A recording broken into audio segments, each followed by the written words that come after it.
Hello, and welcome to another episode of the Road Coach Podcast, the show where we share what we have learned through research and experimentation through years of living on the road, so that if you are like us and you spend a lot of time away from home, you can not only survive but thrive, even when you are out of your element. And today we have a very special guest. Chelsea McLeod is with us all the way from Sydney, Australia. She is in the future for us. It is tomorrow already. She can tell us a little bit about what's going to happen overnight. And Chelsea is an expat from the US who decided to move to Australia full time. And we're going to learn a little bit about her journey in this episode. So thank you for joining us.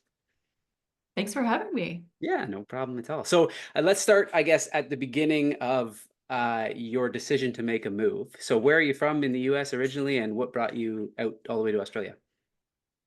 I am an East Coaster, so Boston native, and I was working for Adidas at the time and ended up moving to Melbourne, Australia for a job at that time. So, I worked in digital commerce, so I had already done a lot of traveling domestically, and my family, my parents are both missionaries, so I had spent a lot of Oh, wow. time traveling the country and the world. But so moving to Australia wasn't an incredibly crazy thing to do, even though I had never been before. Yep. But I thought, let's give it 2 years and see how it goes. And I ended up staying. I've been here for 6 years now. And in my new role, I got a new job and ended up, I was in Asia pretty much every month and in the Wow. US quarterly and traveling around Australia every couple weeks. So, I'm kind of a seasoned veteran when it comes to being a person who travels in corporate. And I'm a corporate dropout. So I just resigned from my job to scale my health coaching business for high performers. And I work with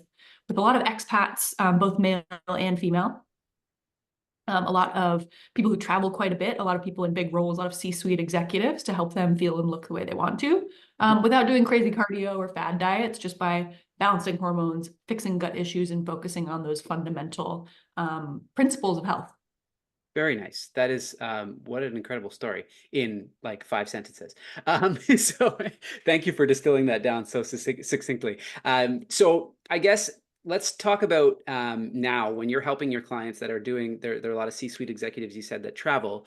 What do you find is the biggest hang up that they have, or maybe the biggest barrier to feeling better or feeling more balanced because they're traveling a lot? Um, is it mostly nutrition? Is it the amount of activity they're doing? What do you see as the biggest barrier to achieving the goals they want when they're traveling so much?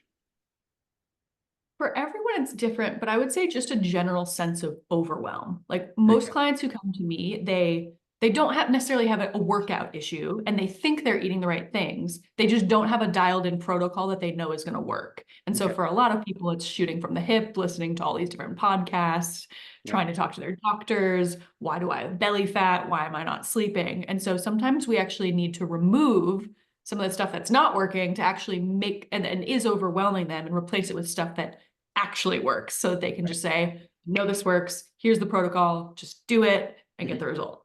Okay. And so when you're helping them develop this protocol, especially for when they're traveling, I know for me, and you would understand this experience, you go on a trip with one goal in mind, and maybe flights are delayed, or maybe the restaurant that you wanted to go to in your hotel is closed and it requires, traveling even more, and you end up, the only option is fast food or whatever.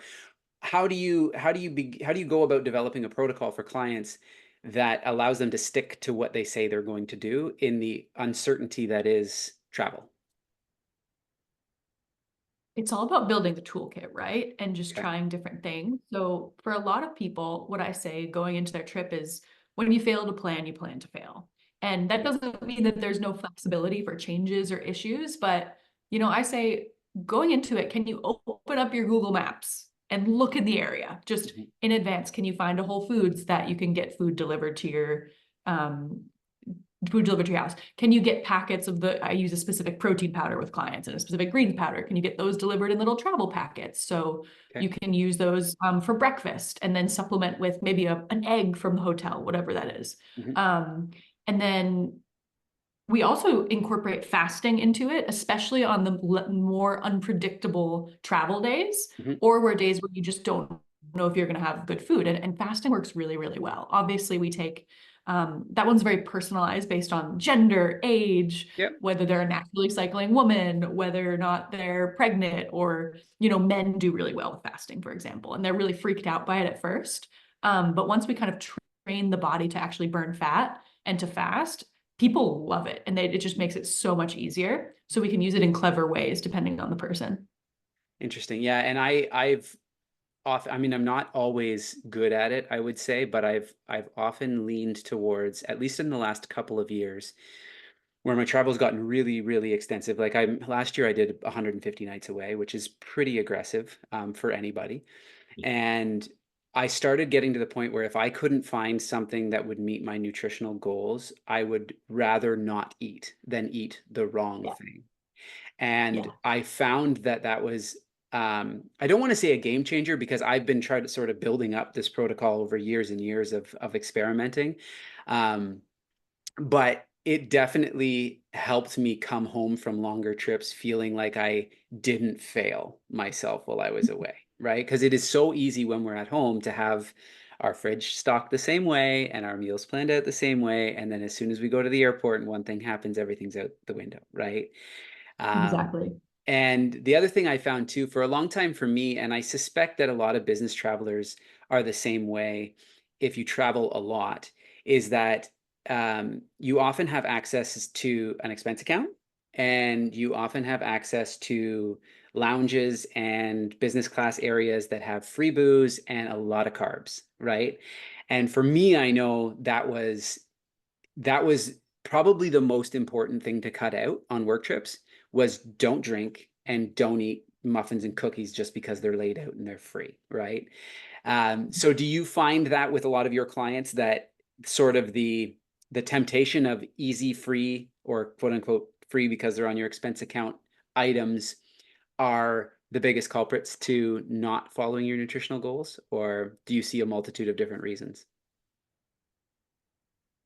That's a contributor for sure. Mhm. And it's a mindset that I unpack with clients Yep. where we kind of have to get to the root of what the core value is. Right. Like, is the core value to advance your health? Because at the end of the day, I work with people who they're high performers, like very similar to you. You're traveling a lot, you're doing all the things, you're training people, hopefully making some good money. Like, is the value to take advantage of an expense account, or is the value to take care of yourself so that you can fire at your fullest, feel and look the way you want to? So Right.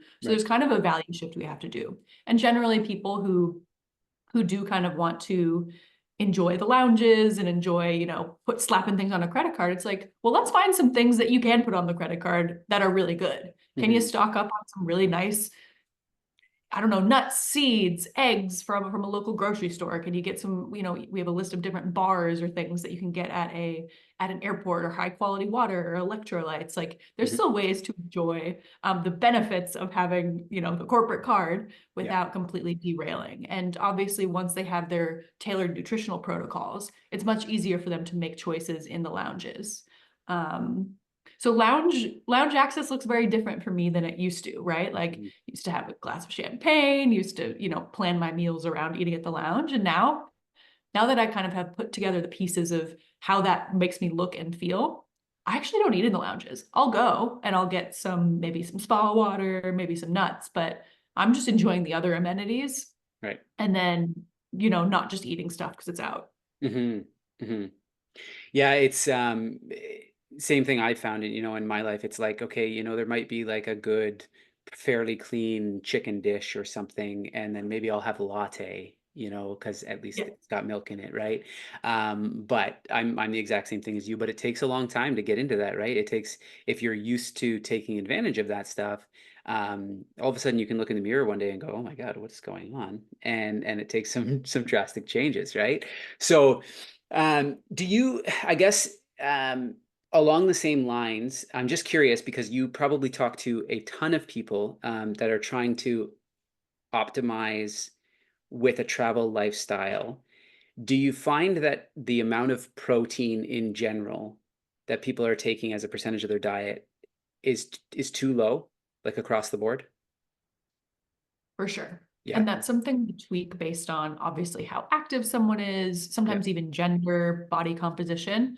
people aren't getting enough protein. You know, I mean, the number one issue I see with people's diets is it's just highly processed and people Mhm. don't realize it's highly processed. Yep. So as soon as we cut out some things, and it doesn't mean we cut it out forever for every single meal, but Mm. I mean, I have a list of what I call high vibe foods that I use with clients. And I mean, Okay. people lose, you know, 10 to 15 pounds in their first month just transitioning to this list of foods for 80% of their meals, and it's not difficult. Okay. So when we start to add high quality protein, and make sure they're getting at least like 20 to 30 grams at each meal, their blood sugar starts to stabilize, weight starts to come off. And sometimes we even add a little bit more if they're particular, like for you, for Mhm. example, because you're in the gym, I know you're lifting, you'd probably be on the higher scale Yeah. for protein. Yeah, and so my current protocol is when I'm and I think it depends on where you're going to, right? Like I told you, I travel across Canada, but my international travel is not massive. Like 2 or 3 trips to the States, 2 or 3 trips to Europe a year. But most of the time, I'm within my own borders, and it's very easy to transport whatever I want as long as it's not a massive amount of liquid, right? So what I've started to do now is I will do a Ziploc bag for every day I'm away, and I'll have my shaker cup, and in that Ziploc bag is a scoop of whey protein, inulin fiber, collagen, creatine, and some vitamin D drops. And then whenever I get to wherever I'm going, getting skim milk and eggs is easy to do, right?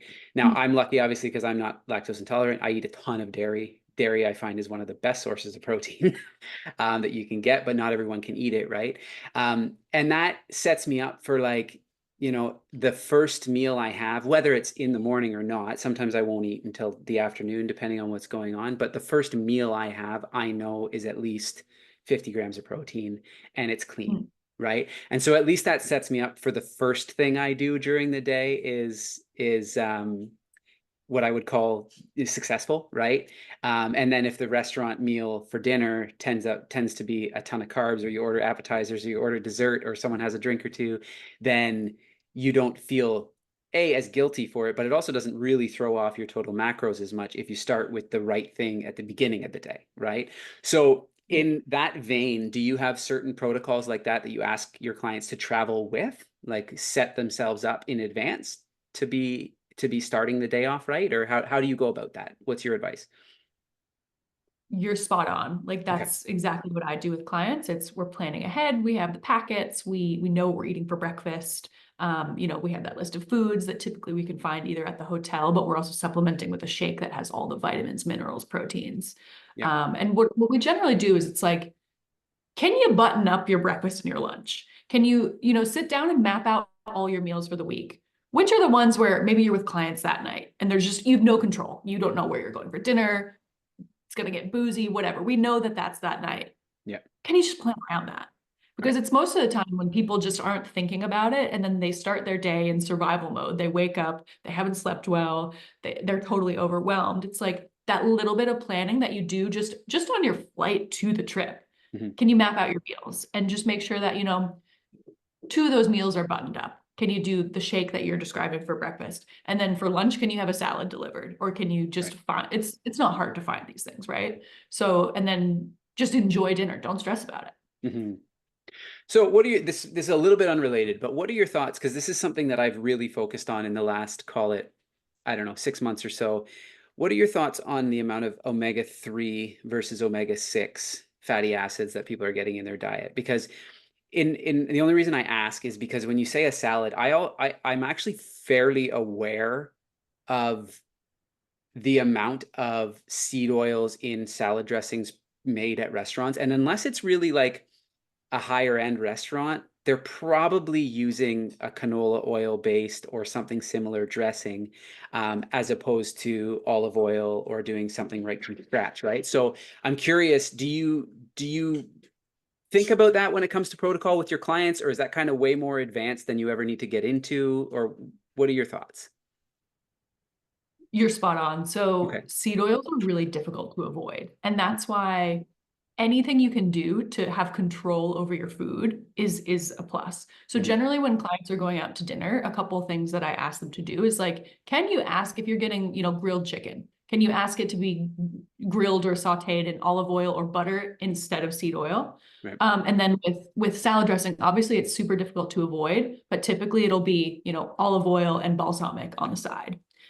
Because pretty much, you're absolutely right, 99% of those dressings are going to be made with seed oils. Mhm. When it comes to omega-3 versus omega-6, like, it's pretty important. So when I do a lot of functional medicine lab testing with clients, and I would say like 9 out of 10 come back with high inflammation levels because they're getting the ratio of omega-6 to omega-3 is just not right. And that's the case for most clients who aren't eating that whole food based diet. So obviously omega-6s are going to be the healthy fats, the olive oils, the avocados, and then the omega-6, sometimes you're even going to get those in things that are perceived as healthy, so like cashews and peanuts. So it's really just important to make sure you're, number one, supplementing with omega-3s to kind of bring that ratio up, and just to reduce seed oils, which obviously this, but maybe for those who are listening would be, a lot of those hydrogenated oils, canola oil, vegetable oil, which are super high inflammation. And again, this might be getting a little bit more into the weeds for someone who's just sort of casually trying to improve their nutrition when they travel. But a recent meta-analysis that I was reading about this, our ratios of omega-6 to omega-3 100 years ago were like 2 to 1 at worst. And now a typical standard Western diet, as we would see it, is like 10, 20, 30 to 1 times omega-6, right? So I'm a proponent that everyone should supplement with omega-3, some sort of fish oil if they're not doing it already. And I think you should be eating, salmon or something like it, some sort of shellfish, like multiple times a week if you can, if you're a fan of that. Not everybody likes seafood, but and then the little things like chia seeds or flax seeds that you can throw on yogurt, or you can throw in oatmeal or whatever else that you're eating. I think if you're not doing those basic things, there's almost zero chance you can keep your ratios in check these days. What do you think? Pretty spot on. I would say Yeah, even with a dialed in diet, it's really difficult to get I your know. Yeah, ratios. So I supplement with it every day, and all of my clients do as well. yeah. It's also super important to note that like the quality really matters. So Hmm. with supplements, I'm always banging on about quality of supplements. So if you're buying it from Amazon, Costco, you could be doing more harm than good, right? Right. Because number one, you're not getting the benefit, bioavailability, and quality, but also knowing that, whenever you're supplementing with a fat like omega-3, it's very sensitive to heat, and a lot of Mhm. these products are transported at different heat levels. So if you're buying something that's not a practitioner grade, temperature controlled supplement, Yep. like it could be an unstable fat that's actually making your inflammation levels worse. Oh, interesting. That's good to know. So how do you find out if a supplement is temperature controlled then when it's transported? Like, is this something that you have to research from an individual manufacturer, or how would you figure that out as a consumer? It'll usually indicate on the website if it is, temperature controlled, but the number one thing you want to look for is just practitioner grade. Anything that's practitioner grade, you're Hmm. going to pay more for it, but the quality is just so much better, and it's Okay. it's transported in controlled temperatures. So I have specific brands that I recommend for my clients. But as long as it's practitioner grade, like it's usually pretty good. Okay. Good to know. If you supplement with omega-3 and you advise all your clients to supplement with omega-3, getting something high quality, what else do you have, like a standard set of things that most people should be supplementing with if they're traveling a lot, or just regardless based on today's food supply? Yeah, and I can actually supply it at the end of the interview as well. I have a guide that people can actually go through and like look Okay. at different links and see different things. There's international and US options that people can just use as a guide, if they don't have access to them. But in general, a high quality multi that has everything in it, no matter how dialed in your diet is, you're still going to be nutrient deficient just because of depletion of soils and poor food quality. So we've got a multi, we've got a high quality greens that's going to have all the micronutrients, micro minerals. Mhm. It depends on the person, right? So for someone like you, obviously you've got the collagen, which that's great. You want to be doing that. Creatine is fantastic. So I generally recommend for anyone who's super active, especially men, doing that. Helps with muscle growth, brain development. But when you're traveling, and especially when you're on flights, it's really important to support your nervous system. And the key minerals and nutrients that we look at for that are things like obviously high quality magnesium, vitamin B. And vitamin B has to be used in specific circumstances. If anyone's on an antidepressant, they shouldn't be taking that. But zinc, vitamin C, all those are kind of the core, and vitamin D as well, which actually helps you absorb the magnesium. So having all those five synergistically together is going to support your stress response. Also things like ashwagandha is going to help bring your cortisol down. You know, cortisol stress hormone, it generally spikes when you're eating poor food, you're waking up early, you're on an airplane with a ton of radiation. Yeah. But those are the core micronutrients that clients take, and obviously the omegas as well. Very nice. Yeah. And it's interesting. I think I take all of those. And then a turmeric as well. Turmeric and ginger, usually Nice. mix Yeah, of some sort. But yeah, this is, me. It's good that people like you exist, right? Because I'm in the medical field. I take the route of reading studies, and it took me, like 2 years of like, what are all the things I'm not getting and not doing right to get it dialed in, right? So having experts that you can turn to, like yourself, is you're doing good things out there, because a lot of people don't realize this stuff, and they just assume that the food supply they have, and even the water supply they have coming out of their tap, like all of this stuff is Mhm. just, it must be okay because it exists and I can consume it, right? And when you start doing some digging, you realize that you really should be taking a lot of these matters into your own hands.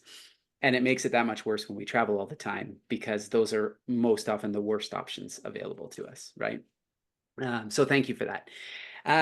One other thing that I wanted to talk with you about was jet lag. Of course, you brought this up before we started our interview, because you've got a great jet lag protocol, and you've obviously traveled all around the world. So for me, I used to use, and granted, I haven't done this in probably a year or so now, but I used to have what's called the human chargers. Have you heard of these? Mm-mm. No. So human charger was a device that was made, I want to say it's a German company. But if you just go to humancharger.net or humancharger.com, you'll see what I'm talking about. But essentially, it's a UV headphone system. And the company that created it proved that UV light can be absorbed by the brain through the ear canal, not just the eyes. So the theory was, if they put UV light into headphones, that your brain could synthesize vitamin D through your ears rather than just your eyes and your skin. Mhm. And so I got these things years ago, and I swore by them for jet lag. But I don't know if it was just placebo or an actual benefit, because a lot of the studies they did were proof of concept studies, and they never actually did human trials to see if serum vitamin D levels improved with their device. It was just that cranial absorption could happen. So, and then when my device broke, because their studies didn't go any further, I never replaced it. But I really thought it was a cool concept that really never got proven out. And jet lag is one of those things that I think so many people suffer from. And I think so many people need a better protocol. So maybe that's something for you to look up and learn about yourself, if they've done any further studies on that device. But what's your protocol? So I have the full protocol in I have almost like a travel hacks guide that I can send through afterwards. So it's all Perfect. written out there with all the links of everything I use, because it's a little bit robust. But Okay. I use an app called Time Shifter. Okay. And that basically, it pre-plans your trip. You plug in your flight details, and it tells you when you should be caffeinating, Oh, when your light viewing behavior should be, because when you signal light is going to tell your body different signals. And then I overlay some additional things over there as far as the timing of meals, which is okay. really, really important to resetting your circadian rhythm. In general, on those days where, for example, when I'm going from Sydney to Boston, I'm actually fasting, and that helps me get me back on the schedule a little bit faster. And then Okay. I follow the time shifter timing. It's a little bit difficult. You know, on a day where you're going, sorry, this gets really complex, but when you're going from Sydney to Boston, for example, you have to advance your body clock. So first finding out if you're trying to advance it forward and Mhm. try to fall asleep earlier versus delaying it and staying up later. So they're kind of different strategies for going each way. So when I'm trying to advance my body clock, I have to wake up at a very specific time Mhm. that's before my body temperature minimum in order to advance my body clock. So typically for me, that's about 4:30 a.m. And time shifter helps you do this, right? Okay. And that's going to help me fall asleep by, a weird time, like 3 or 4 p.m. And then I'm planning my light viewing behavior and my caffeination schedule around that. Oh, interesting. Um, and then I'm fasting so that, anytime you have a meal, keeping it 3 hours before that time you're supposed to be sleeping, getting on that new schedule is going to Okay. help you click faster. So a lot of people are like, oh, well, I'll just have the airplane food and then I'll fall asleep after. Right. It's like, you want to really beat jet lag quickly, just don't eat. Right. And, Okay. just have some shakes, like some protein shakes, just to get your nutrients in. Hmm. But if you're using carbohydrates and also using your blue light blockers during any of the windows where you shouldn't be viewing light, it Hmm. just helps you get onto the schedule so much faster. Okay, good to know. Yeah, if you don't mind forwarding that through, we'll post it with the episode as well, and then people can see that. Now, so do you recommend that people have blue light blocking glasses, and do you use them yourself? Is that an imperative when traveling, do you think? It's pretty important, especially if you are viewing. I mean, for a lot of us, we're on our phones and computers doing Yep. work late at night or on the plane. I don't use them during the day. I don't think that's necessary.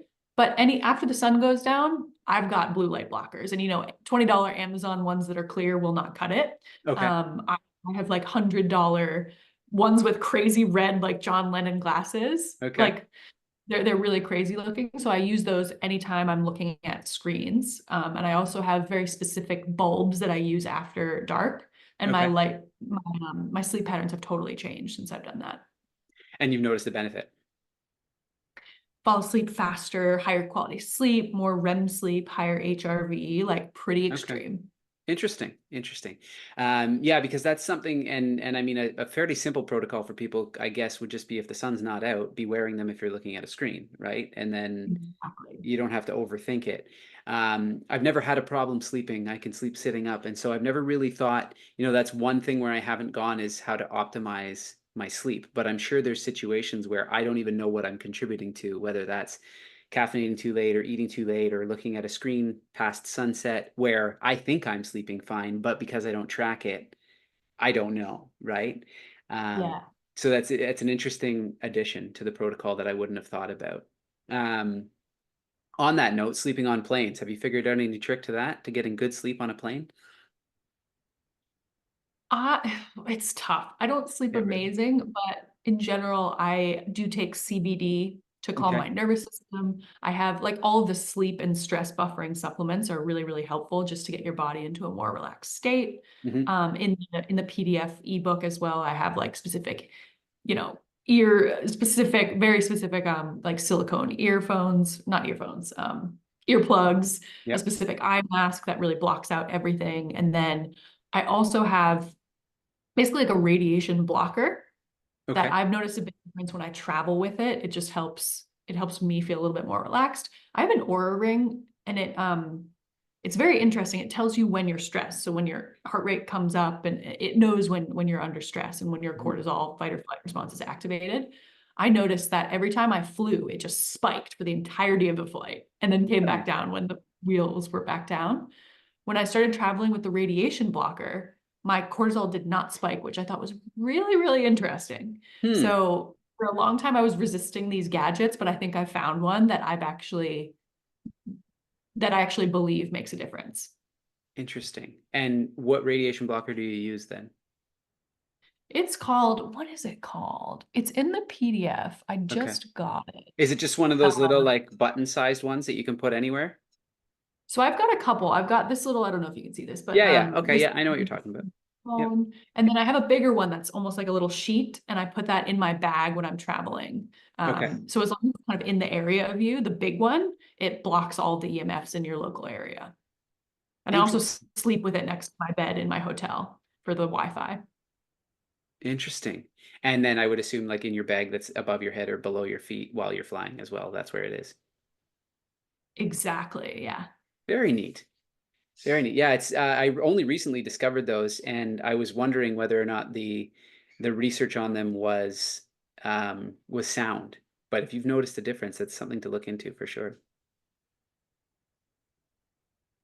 This one specifically, I had tried a couple and I was like, I'm not sure about this. And the research was a little finicky. This one's pretty solid. Okay. Um, I would say of all the ones that I've tried, obviously it's a little bit more expensive, but I've noticed a difference for sure. Okay.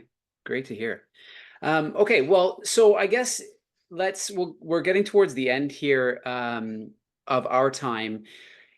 I think for people that are listening to this episode that may have a travel career that haven't really looked into this, that are just sort of going about their days, but knowing that they're stressed, maybe they're overweight, maybe they just don't feel good after work trips, or they feel overwhelmed, like you mentioned at the beginning.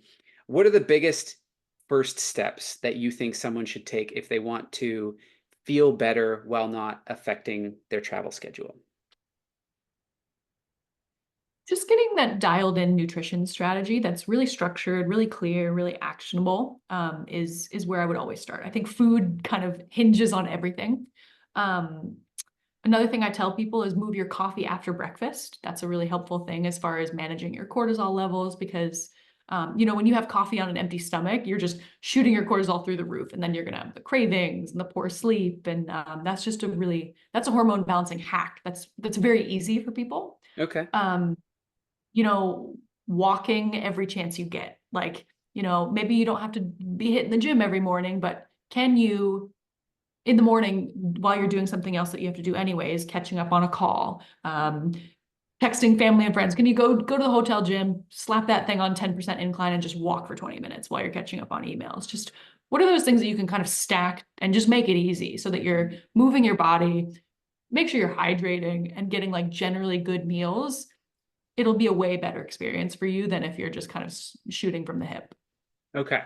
And for someone, let's say, that is looking to get into a career that requires more travel, or they're looking at changing roles into something that's requiring more travel, what's what are some things that you may warn them about in advance? Like, this might be something you didn't think about going into a role that required a lot of travel, or something you wished you knew before you started. Is there any piece of advice you can give to someone who's considering a career in travel?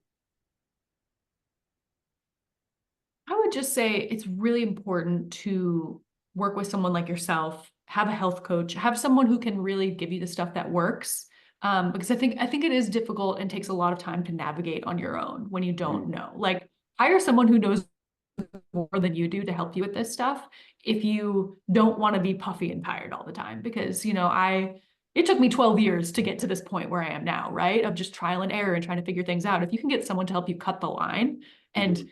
just get you where you want to go faster so that if it's not derailing how you feel, you're not coming home completely depleted and exhausted and grumpy with Yeah, like crappy sleep schedules.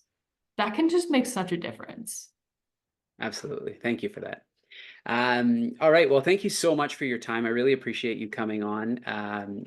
For the audience members who want to learn more about you and what you do, if they want to reach out to you, where's the best place to find you? Online, I would assume. Yes, you can find me on Instagram at Healthy with Chels. Healthy with Chelsea. Perfect. Well, thank you so much, Chelsea. This has been a wonderful conversation, and hopefully we can chat again sometime soon. This has been great. Sounds good. Nice to meet you. And thank you so much for having me on. Thank you.